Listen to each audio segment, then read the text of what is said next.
Welcome back, everyone, to what I am quite certain will be the final episode of the season for our ILBATDs podcast, our end of year recap.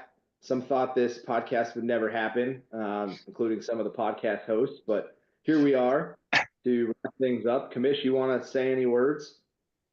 Absolutely. I am right there with you. I didn't, in the years past, we haven't been able to finalize the season with a final pod just because of the hectic schedule.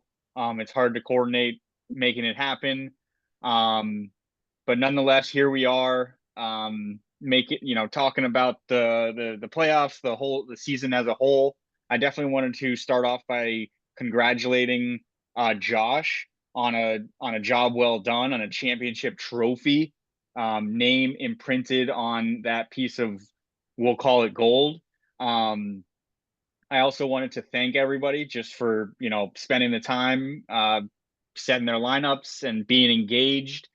I can confidently say this has been the highest activity year. If you combine chat, if you combine waivers, trades, just general activity, this has got to be a peak season. And I want to thank you guys for that because you guys made it happen. I mean, this has been the busiest year of my life, so I've had to take a step back, but you guys made it happen, and it's been a fantastic year. Even when it comes down to matchups themselves, I feel like there was a lot of close games.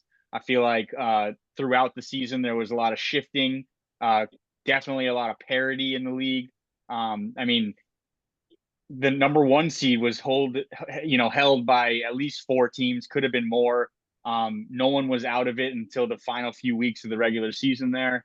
So, and that's a testament to you guys for wanting to be here, wanting to, participate in fantasy football and thanks for having a great group of guys here.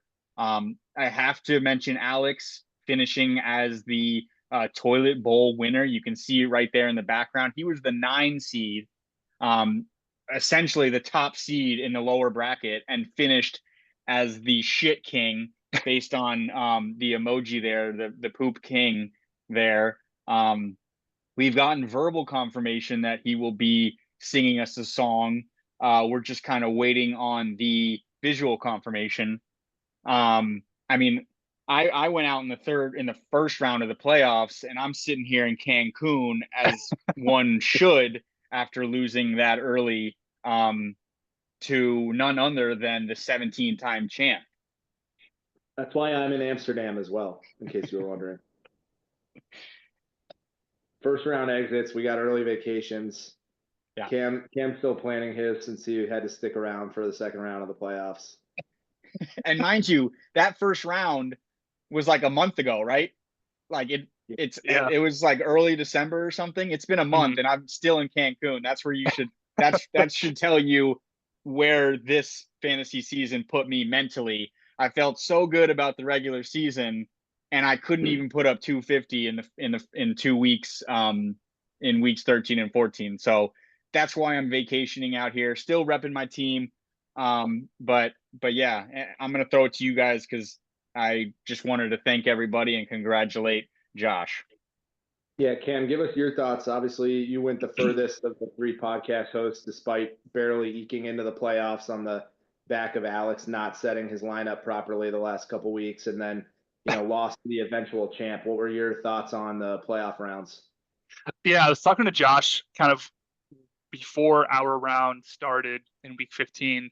And I told him, I was like, I think you have the strongest remaining team.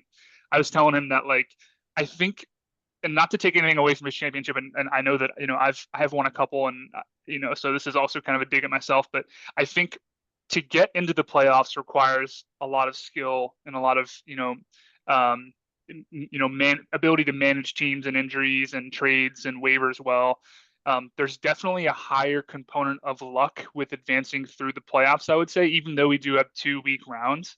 Um, that being said, I don't think that Josh really needed luck, um, in any one of his games, even in the championship where he didn't really put up his best week compared to the previous 2 rounds. He dropped 300 over the course of the first 2 rounds, right? So he was definitely a force to be reckoned with. I don't know. I love looking back at previous years' playoffs and kind of seeing how, once you get into the dance, that's kind of the big step. But anything can happen, and we see that year after year, right? A 3 seed played a 7 seed, and I think last year a 3 seed played a 6 seed for the championship, right? So when we get to the playoffs, like, yes, regular season seeding is important, and it probably means you have a strong team, but anything can happen. And I'm proud. I'm proud Josh got the monkey off his back of, I know I personally throw him a lot of shit when it comes to, getting to the playoffs and kind of falling short. But I'm glad he got it. And, I'm kind of lucky because Josh already told me that he doesn't have any space to put the trophy in his place next year. So I'm going to hold on to this for another year. I'm going to put his flag on the play. I'm gonna put his name as a plaque on the trophy, and then after next year is the last remaining plaque on the trophy, and then we'll have to find another spot to fill it. We have a lot of space, but next year it'll be what, the 13th or 14th season that we have on that trophy. So we're getting some legacy here in this league. So glad Josh won it. Tough for Willie. It was kind of ironic because for the past couple of years, it seems like Willie's kind of ridden the Buffalo Bills as his team. Josh Allen, a receiver or two, James Cook. And that's last year bit him in the ass in the playoffs. This year it really helped him to get to the championship game until, they sit Josh Allen. He doesn't really have much to play for in week 17 or 18. But it's kind of ironic too that Willie's been to the ship now 3 times and has not yet won one, which is sort of similar to the Bills franchise, right? When they lost 4 in a row. So he might need to switch up the team that he kind of uses next year, maybe pull a handful of Chiefs on his team or something like that, because the Bill strategy has gotten him to the precipice, but not all the way to the promised land. I think it was someone on ESPN was commenting that they thought there was an asterisk on Josh's win here because he faced the 6, then the 8, then the 7 seed en route to the championship, so didn't have to face anyone in the top 5 seeds. You guys buying that? I think it was Skip Bayless who said that, if I remember correctly. Are you guys buying that there's an asterisk on this championship? Nah, I'll give him his full credit. Like Cam said, I mean, you can see in those first 2 rounds, he's putting up 300 both time, in both rounds, 310 in weeks 15 and 16. No one even came close. I even think if you look at the rest of the league too, no one's touching 300 in weeks 15 and 16. And then week 17 and 18, it's about who's left, and he had enough. His nickname last year was Deep Bench. It looks like this year he had a deeper bench because he was able to plug and play all the way till the end there. There is no asterisk on this championship for me. Well done, well deserved. Monkey off the back. And shout out to Willie as well. Thanks for kicking that off because Willie put up a fight. I mean, he came out the gate hot. He was 6-0 or something like that. He had a lot of shit coming out of his mouth, particularly directed at me. But that's what we're here for. Then he took a dip. I think he was like 8-8 or something like that. He got back to 500 and then ends up in the championship. That's talk about resilience. I'm sure he wishes Tua had some of that resilience. But he's got the resilience. Well done, Willie. Got to shout him out. 200 in the championship game. That's a tough look. But like you said, if a lot of your guys are on one team and then they lock up the division in week like 5 or something, I think it was. The AFC East was so poor this year. I'm pretty sure they locked it up the division in week 5 or 6 thereabouts. It's tough to win a championship when none of your guys are starting like that. So well done to Willie, but props to Josh. Definitely no asterisk. Well deserved. I'm excited to see a trophy pick. I'm excited to see where we go from here in terms of who's going to be the most, who's going to do the most in the most research in the off season to kind of prepare themselves for the next year to see who really is going to, gear up as early as you can to make a championship run again next year. That's a good segue to a question that I wanted to ask you guys about next year. One of the rule changes that we've discussed, which I believe is being implemented, is that the draft order is going to be set not just 1 through 12 based on finishing positions, but we will essentially draft orders, right? Such that Alex will have first choice for where he wants to be in the draft, and Josh will be stuck with whichever draft position nobody else wanted.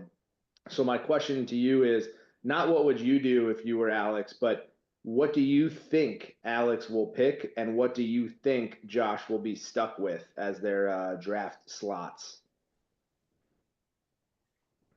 Yeah, that's a good question. Go first. I know I just sprung it on you. I can buy you some time since I was thinking about it.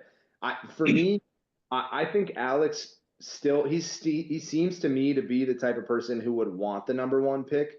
So I know there's some in the league that have different strategies or would go somewhere else, but I expect Alex to step up and take the number one pick with the number one slot.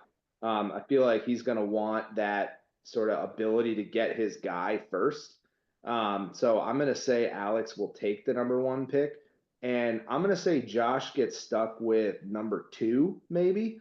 Maybe someone will want to go second, but I could see some people feeling like the back of the order suits them more. They get a second pick early in round 2. So I'm gonna gamble and say that maybe we have the champ and the toilet bowl winner right next to each other in the draft. That's interesting. I would fully agree that Alex seems like the kind of guy who wants the number one pick, but I also think Alex is the guy who wants the number one pick, but will not take the number one guy on the board. He will be that controversial guy. He might even take Travis Kelce. You know how much he likes his, blank. So I'll agree with you there. As far as Josh is concerned, I don't think the number 2 spot will be up for grabs. What I'm thinking is he's going to be in the 8 to 10 range because 12 will be taken. I know 12 will be taken. There's a lot of people in this league who like the back-to-back picks. And then same goes for 11. It's a similar spot. You're really only waiting on one guy to pick, but 2 picks. So that 8 to 10 range, in my opinion, is probably the least favorable kind of area. And I would expect Josh to be left with something in that area. Yeah, I want to echo something that you guys both said. I think that in years past, Alex has had a very unique draft strategy. I think that kind of varies from a lot of the strategies that maybe the 3 of us would employ, and then some other people in this league. Usually going tight end high, right? A couple tight ends in the first couple rounds, getting a defense earlier than some other people would get defenses, things like that. I also think that a couple things. One, I also don't know how much research Alex does over the offseason. So I think when August rolls around and they're talking about, okay, Justin Jefferson or Jamar Chase or Saquon or Jimmy, like there's going to be a lot of talk about who's going to go number 1 overall, and that'll be the most talked about pick, I would say, and that'll be probably the most information that Alex will get about a first round pick come that time. And it'll be like, well, I guess the first pick is probably the one that I need to take so I can get this guy that I know the most about. I think also this year was kind of strange with first round talent. Obviously, Christian McCaffrey going first. This was a bad year to have number 1 overall pick, right? And there was some sort of discussion around, should it be Jefferson? Should it be CeeDee Lamb? Should it be Breece Hall? Should it be a couple other guys? And I think that this was a weird year because this was a running backs year. Like there was a lot of good running back in years past. It wasn't so much. It was a wide receiver draft, right? And you got a lot of elite talent in the first couple rounds. I think that and that's kind of swayed over the past couple of years. I'm interested to see like what the overall consensus or sentiment of the fantasy market is come August, because if it's more running back heavy and there's kind of a concern about injuries, a la Christian McCaffrey, I think it's interesting to see kind of if Alex does go with the first pick and he goes with maybe an unconventional first pick, like who does he go with, right? Does he go with a running back, or is it going to be a more running back heavy first round come August? That's interesting because I remember going into this year, I thought McCaffrey was by far the leading number 1 off the, like, it wasn't even a question. It was McCaffrey and then everyone else. McCaffrey scored 100 more points than the number 2 flex guy the year before this season we just went through. So he was the number one guy, and then it was everyone else. I don't think that'll be the case going into next year. McCaffrey will not be the clear cut. I don't think there will be a clear cut.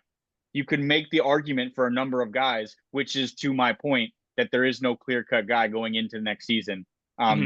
So with that, Alex might not pick someone controversial, but he might not pick who you would have taken. What if the draft was today and you had the number one pick? Who are you going with? I would ride with Saquon.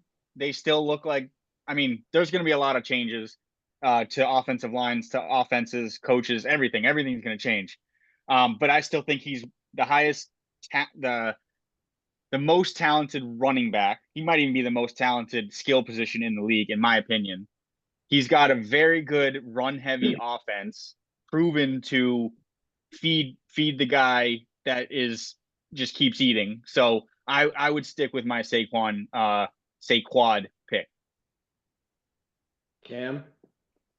I mean, it's funny. If you look at the end of the season, I think Jahmyr Gibbs finished as the number one overall running back after dropping that 40 burger in week 17 or 18, whatever week that was.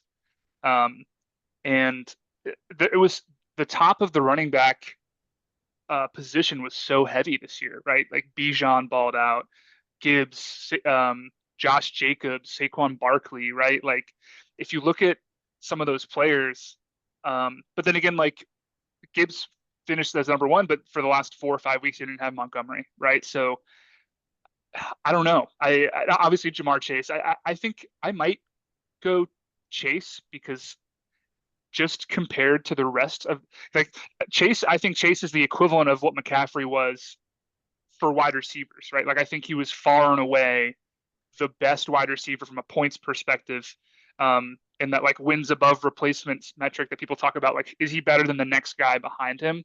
And in the running back room, it's hard to make that call, right? And I think, I mean, Barkley was great, and I think he should very well be considered for the MVP. But like the wins above replacement there is just not as high as Chase is for wide receivers. So I think I might go Chase. I'm probably leaning towards one of the two guys that you mentioned as well, Cam. I think Chase would be my pick. I still worry about, as someone who used to love drafting running backs in the first round, I want my first round pick to be a guy that I know is going to stay healthy, or as much as you can know for anybody. And I don't have any data to back this up, but I believe it to be the case that running backs suffer more injuries than wide receivers, at least at the top of the gotta be there. So I think like if I'm picking 1-1, I need a guy that's going to be there all year, even if he's not like wide receiver one. I need a guy who's contributing to the lineup every week. And I'm okay if I miss out on the number one overall player, as long as I've got a guy who's like really good and active every week. So I would probably lean towards Chase too, but Jahmyr Gibbs is, that's going to be enticing. He's young. He doesn't have a lot of tread on him because he's gotten a lot of, help from Montgomery over the years. And, that offense is not looking like they're going to slow down, right? Like they're going to continue to run the ball. So, I think Gibbs is probably running back one for me, but maybe not 1-1. I bet you change your opinion when Ben Johnson, their offensive coordinator, gets a head coaching job over the offseason. Yeah. And that's the kind of change that, absolutely, that's a secondary thought when you're on the clock and you got to take a pick. You're not thinking, oh shit, they just changed offensive coordinators, blah, blah, blah. So, but yeah. I would agree. That's you guys points very well made from both of you on both of your picks. But that's why I say, there's gonna be a lot of changes that we can't predict for the next, I guess 8 months. We got 8 more months until that draft. So anything else you guys want to shout out in a recap here of the 2023-2024 season? I have one additional question based on our previous conversation, and then I want to go back to the standings after that. I know Colin, you said we shouldn't make any projections because there's 8 months till football regular season, but this year I think that there was if you look at league winners, right? I'm not talking about guys who were, elite, wide receiver one, running back one, but guys who stepped up from maybe like a mid to late round pick who really made a difference for, like, looking at Josh's team, for example, right? Like, I'm thinking about Chuba Hubbard. I'm thinking about Chase Brown. I'm thinking about Malik Neighbors. I'm thinking Brian Thomas, right? Like Lad McConkey, some of these other players who they had some projections, but they definitely overperformed those projections. If we're looking to next season, right? Like Bucky Irving, obviously, balled out in the playoffs. If you guys had to make a projection of like one or two guys who that might be next year, guys who might, and that could even include rookies, right? Like, who, if you guys had to make a pick on one or two guys, and I know I'm not trying to give away any of the company secrets here for you guys might draft, but any idea on who those guys might be next year? Because those guys really move the needle on some guys in the playoffs, some teams. Yeah, that's tough to nail down. I mean, you can't even. It's tough to do it during the season, let alone a season prior. I would say there was quite a few injuries this year that might be game changers next year. Hollywood Brown. I mean, I drafted him and he didn't play a single snap for me. So I think he could be a guy that, shows up maybe later in the season next year for the Chiefs that helps their receiver room. I don't know if, I guess Rashee Rice could be coming back. He's another guy. There could be a million guys.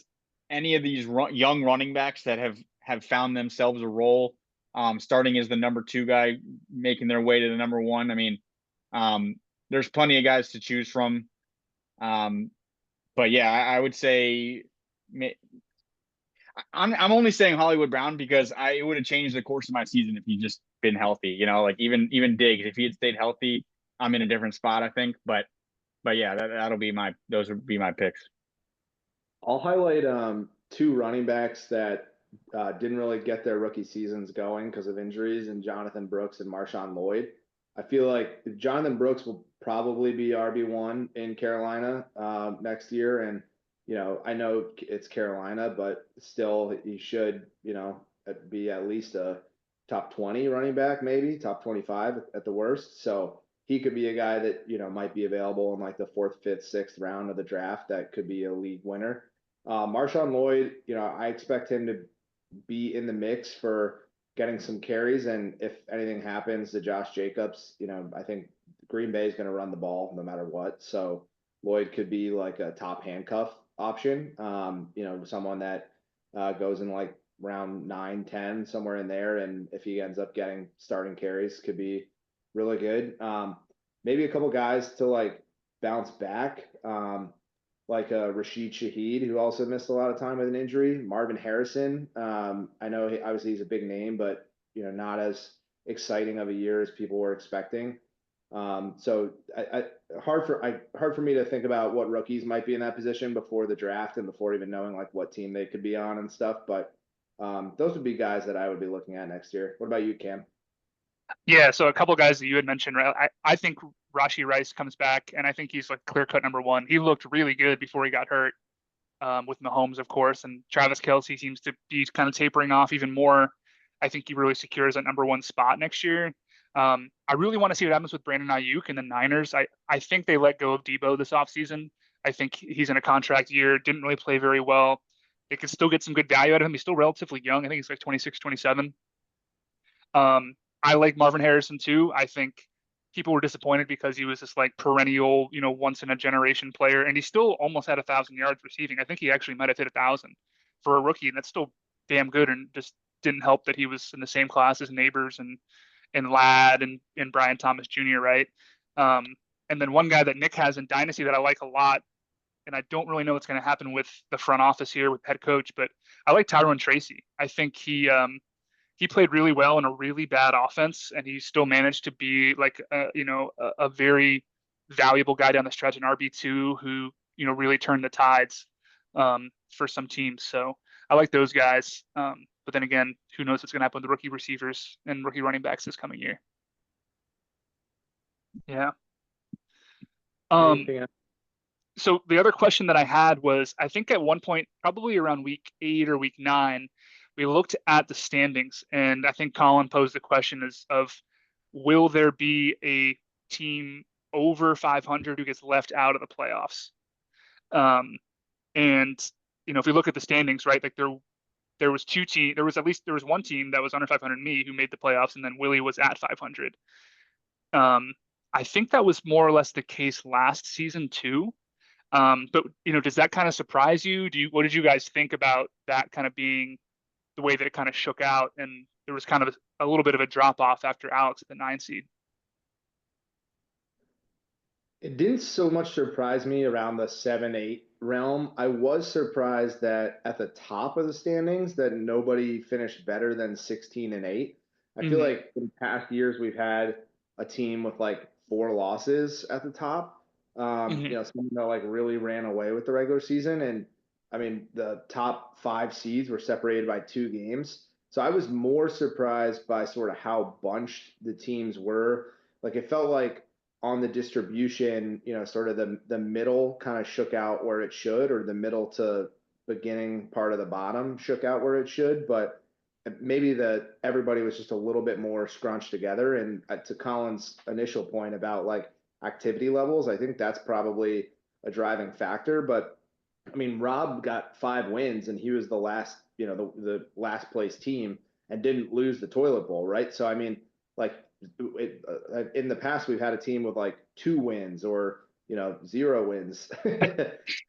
No, I did not go over.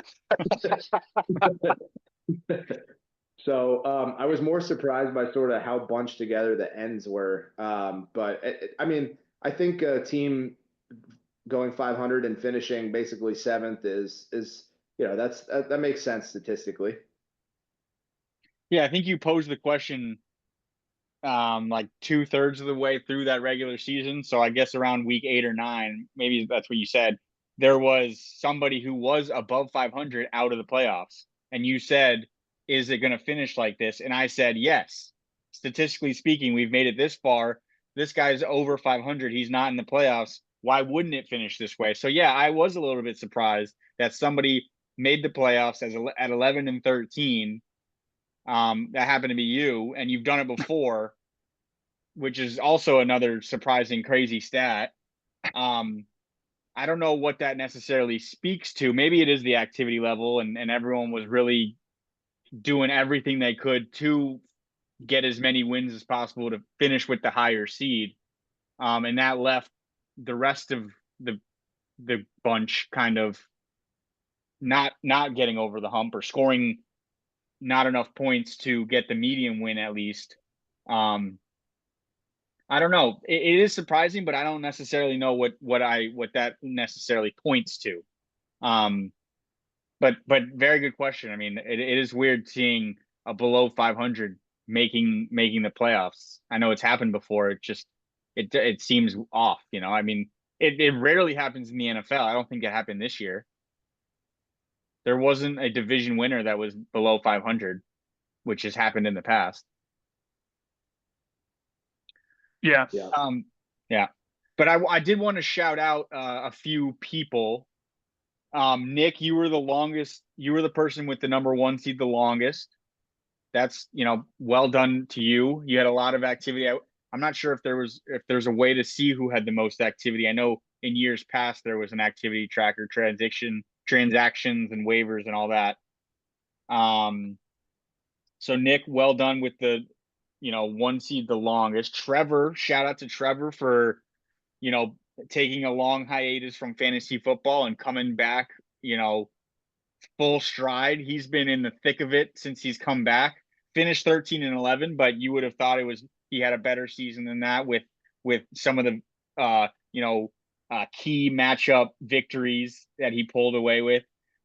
Troy, the Fighting Mudangs, that's a legendary name, first of all, but also legendary team. I mean, it seemed like he had the strongest team ever, definitely after the trade for Jamar Chase, but throughout the season, it was like, damn, Troy's got a hell of a good team. Don't want to fight the Fighting Mudangs. Eric's year was a down year.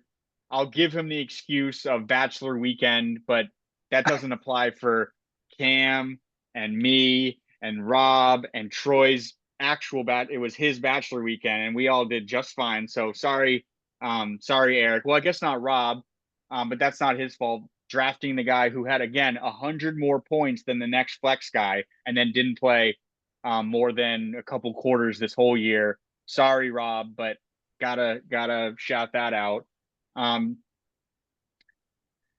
Any other noteworthy teams or thing? I mean, I basically have mentioned everyone except for Jason and Johnny. So I'm going to have to figure out what to say about them. I mean, Jason, I love the team name change after a few weeks, but we all wiped the floor with you. So Clorox kind of fits, just the way you probably didn't mean to intend it. And Johnny, he made a run. I mean, Yeah, he made a run. Mm-hmm. That's right. He was like 2-6, or he started off really slow, and then he ended up 14-10 at the 5 seed. So yeah, I think like in like week 10 or maybe week 9, he was below 500, and then he finished 4 games above 500 by the time he got to the playoffs. So he was a sneaky that's right. mover and shaker toward the end of the regular season. Yeah, and then he made it all the way to the second round of the playoffs. So yeah, I mean, great overall season. I really want to emphasize the point that I think this was one of our best years. Maybe because of the consistency of the pod, maybe because everyone felt that this season mattered to them more.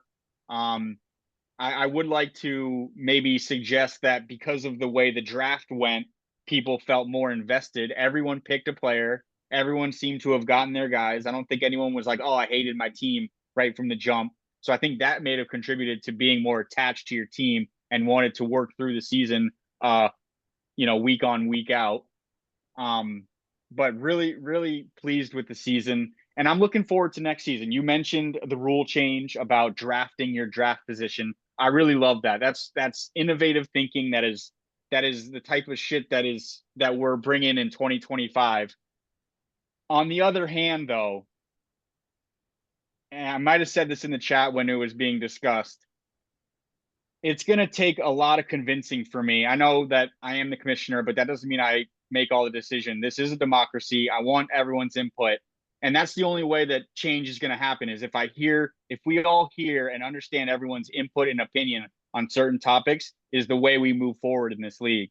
But with that being said, I'm going to need a lot of convincing as to why we should be dropping week 18. I think that the fantasy season should encompass the entire regular season. There's absolutely no reason in my opinion, that we should drop a week because it might be a little bit harder for a championship caliber manager, right? Like, that's the championship game.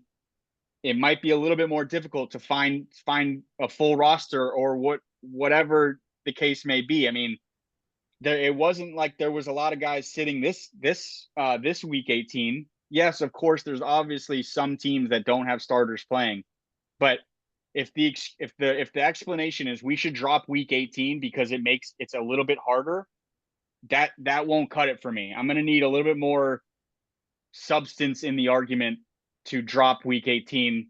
And I'm not suggesting that I want this. I am fully suggesting that I will not cut week 18 unless there's a very clear, concise argument and very clear and concise, 9 or more people want this change, and maybe that'll be enough to make it happen. But cutting week 18 to me is not really on the table unless everyone voices their opinion.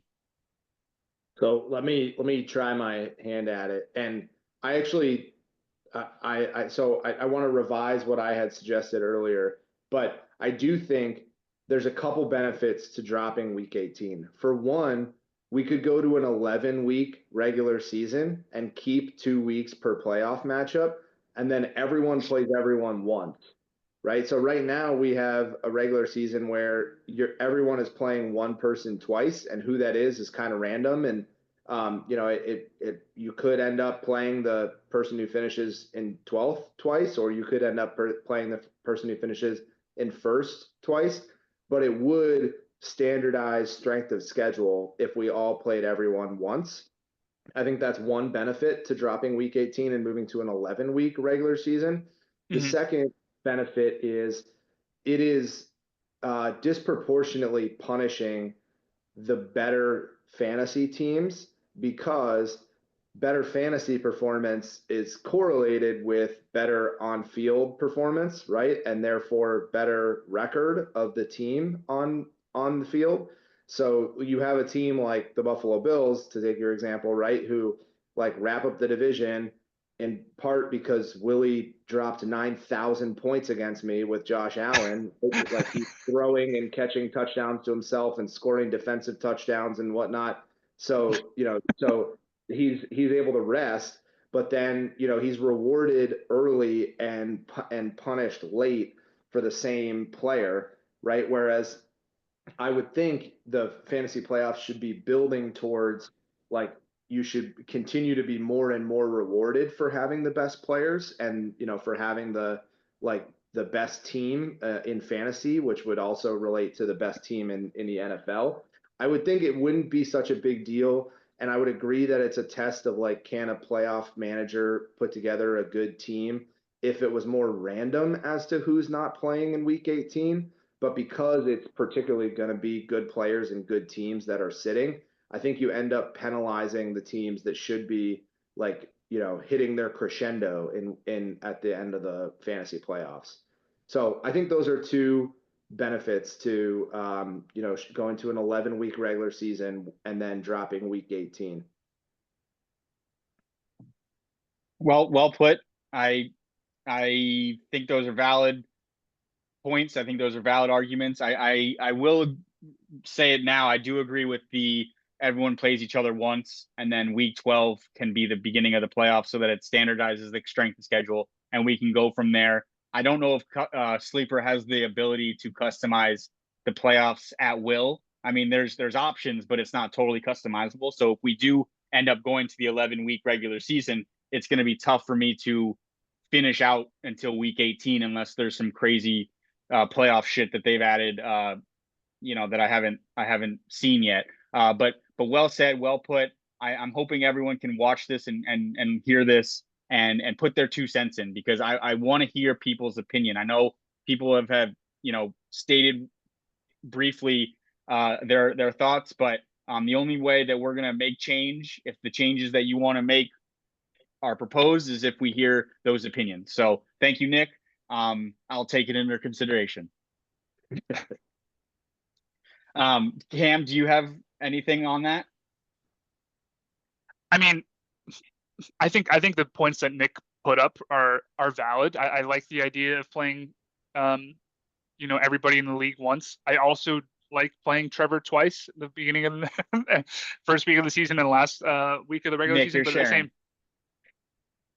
Oops. Do we have to sign NDAs now?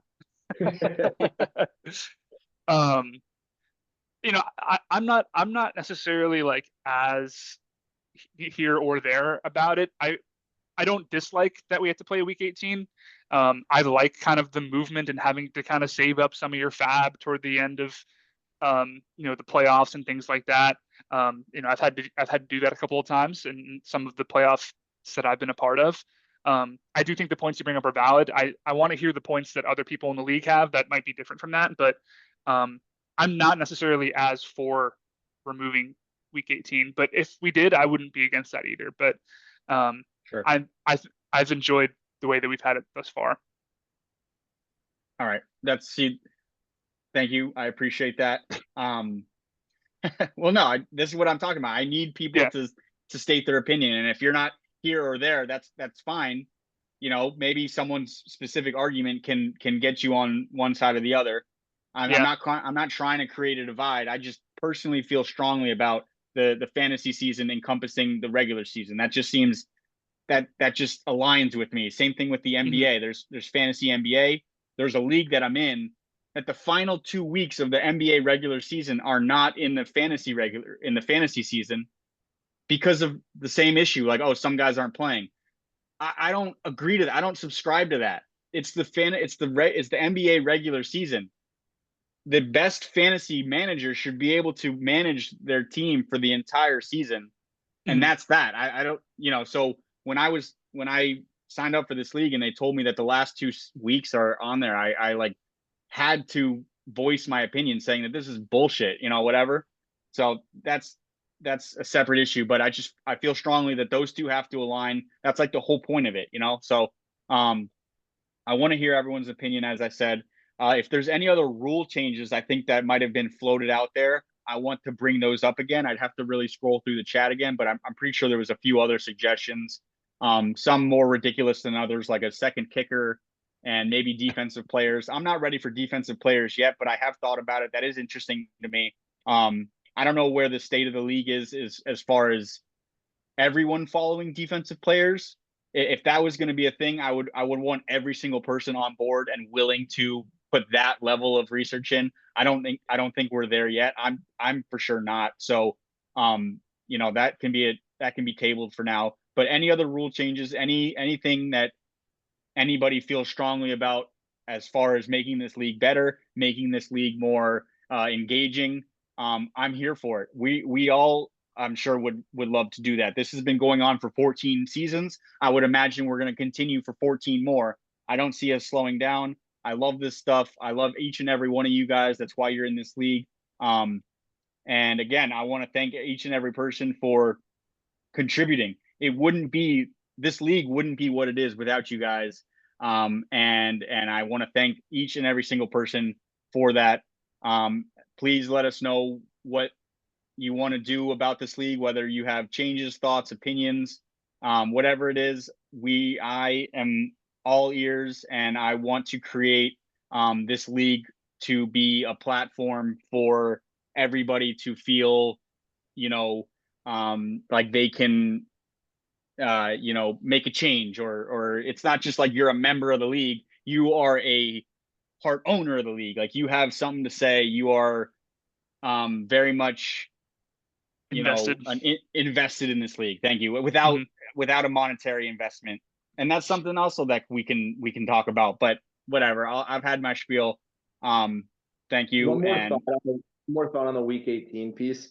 In the real NFL, I mean, you could say that it would be a better test of like who's the best general manager in the NFL if the Super Bowl required you to start a quarterback that's not on a roster, right? Like, if the Chiefs got to the Super Bowl and the rule was in the Super Bowl, you cannot start Patrick Mahomes. You have to sign Colin Kaepernick and he's going to play the Super Bowl, right? Like, I mean, sure, there's like some skill there too, right? That like you've got to sign the right guy and like bring him up from the practice squad or whatever for the Super Bowl. But I think like everyone would agree that we're not rewarding the best team in the Super Bowl then. We're like, it's something else that we're rewarding, right? It's like some sort of like luck or some sort of like depth, right? Or something else other than like the best players playing in the most important game.